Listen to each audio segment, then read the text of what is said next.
Hi friends, నిన్న నేను నాకు వచ్చిన కామెంట్కి రిప్లై ఇచ్చానండి. రీజన్ కూడా చెప్పాను అలా చేయలేదని. అయినా పని కట్టుకొని మళ్ళీ అదే కామెంట్ రిపీట్ చేశారు.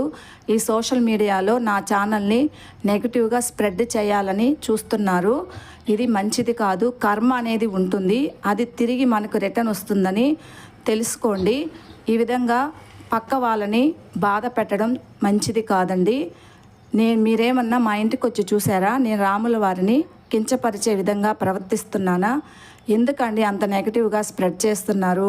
నేనేమైనా మతానికి వ్యతిరేకంగా పోరాటాలు చేస్తున్నా, ఉద్యమాలు చేస్తున్నానా? మీరెందుకు అంత నెగటివిటీని స్ప్రెడ్ చేస్తున్నారు? కించపరచవాకండి, మారండి అని కామెంట్లు పెడుతున్నారు. ఏమన్నా మీకు పద్ధతిగా ఉందా? ఎందుకు ఇలా చేస్తున్నారో నాకు అర్థం కావట్లేదు. ఇంకా మేము నిద్ర లేచినప్పటి నుంచి ఆ భగవంతుని నామస్మరంతోనే బతుకుతామండి. పూజలు చేస్తాము, వ్రతాలు చేస్తాము. ఇంకా బుధవారం కూడా రాముల వారికి పూజలు చేసి వ్రతాలు చేసుకొని ఉపవాసం కూడా ఉంటాము.